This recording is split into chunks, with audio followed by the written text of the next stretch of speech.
জীবনে সবকিছু যে সুখের হবে এমন কোনো কথা নেই।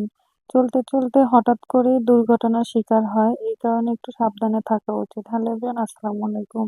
আজকের ব্লগটা এত হাসি খুশি ভাবে শুরু হলেও শেষটা কিন্তু এতটা ভালোভাবে শেষ হয়নি। নদীর পাড় ঘুরে বাসায় এসে খাওয়া-দাওয়া করে রেস্ট নিয়ে আবার সন্ধ্যায় আমরা বের হয়ে গেলাম ফুচকা খাওয়ার জন্য। বড়দিনে দিনে আসলে ফুচকাটা আমার মাস্ট। গতকালকের ব্লগেও দেখেছেন ফুচকা খেয়েছি, আজকেও ফুচকা খেতে চলে এসেছি। যদিও গতকালকে আম্মুরা সবাই ছিল, আজকে আর আম্মুরা আসেনি কারণ আম্মুরা বাসায় রান্না-টান্না করছে, আমরা চলে এসেছি। আর আমরা আসলেই এখান থেকে ফুচকা খাই। তো ফুচকা অর্ডার করে আমরা একটু এই ব্রিজটাতে চলে যাচ্ছিলাম। রাতের ব্রিজটা এত সুন্দর লাগতেছিল, খুব অপরূপ লাগতেছিল দেখুন। এরপর দেখলাম ব্রিজের পাশে কারা জানি আগুন আগুন ধরিয়ে মনে হয় কি জানি করছে, হয়তোবা শীতের ভাপ নিচ্ছে। তারপরে এখানে আমরা একটু দাঁড়ালাম, একটু ভিডিও করলাম। তারপরে এই যে ব্রিজের পাশ দিয়ে হেঁটে হেঁটে ভিডিও করলাম। আর এই ব্রিজটার উপর দিয়ে যখনই কোনো গাড়ি যাচ্ছে ব্রিজটা তখনই নড়তেছিল। এখনো আমরা কত হাসি খুশি ছিলাম দেখেন। একটু পরেই দেখতে পাবেন যে আমাদের সাথে কি হয়েছিল।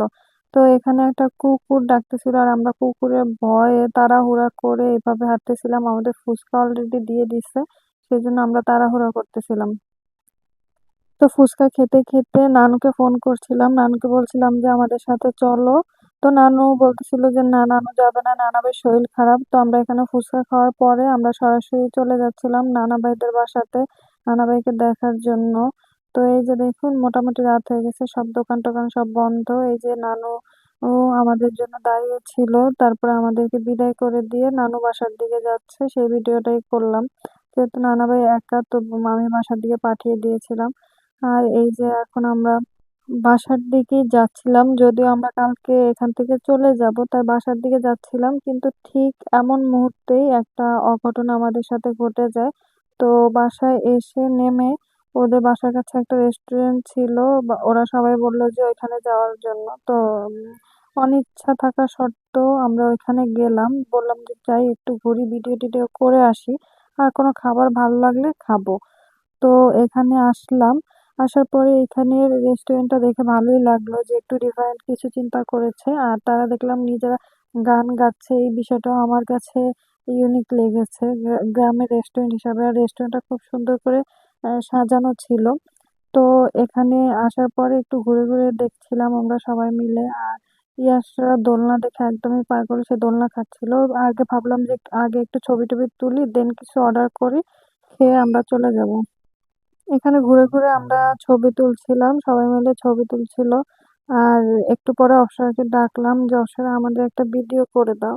আর এখানে ফুল গাছগুলো দেখেন, এগুলা আর কোনো আলাদা কোনো আর কি ছিল না, যে আলাদা কোনো ব্যারিকেড বা কিছু ছিল না যেটা দিয়ে এগুলা প্রোটেক্ট হবে। যেমন ছোট বাচ্চা আসলে এই একটা ফুল ছিঁড়তেই পারে বা একটা গাছ নষ্ট করে ফেলতেই পারে, ইটস নর্মাল। তো এটার জন্য যে অথরিটি এরকম বাজে বিহেভ করবে সেটা আসলে নর্মাল না।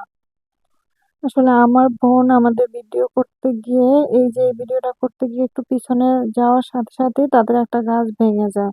তো এই যে দেখতে পাচ্ছেন ও এখনই নড়ে গেছে, এখনই গাছটা ভেঙে গেছে। এটা গোলাপ গাছ। তো অনেকবার সরি টরি বললো, বাট লোকটা কি করলো, একদম গাছটাকে লাথি মেরে ফেলে দিছে। এটা আমাদের কাছে খুবই খারাপ লেগেছে। তো তারপরে বারবার ওনাকে সরি বলার সত্ত্বেও উনি খুব মিসবিহেভ করতেছিল। তারপরে দুই একজন এসে সরি বললো, অনেকবার আমাদেরকে বোঝালো, আর বাকি যেই অথরিটি ছিল তারা। তো আমরা এরপরে একটু ফালুদা অর্ডার করলাম যে কিছু খেয়ে যাই, না হলে একদম খারাপ দেখা যায়। কিন্তু ওদের ফালুদাটাও আমাদের কাছে ভালো লাগেনি। আসলে লাস্ট মুহূর্তে বড়দিনে দিনে একটা খারাপ এক্সপিরিয়েন্স নিয়ে যেতে হলো। আপনি একটা রেস্টুরেন্ট চালাবেন, আপনার বিহেভিয়ারটাও সেরকম হতে হবে। সামান্য একটা বিষয় নিয়ে যদি আপনি এত বেশি সিরিয়াস হয়ে যান, তাহলে রেস্টুরেন্ট চালানোর দরকার নেই।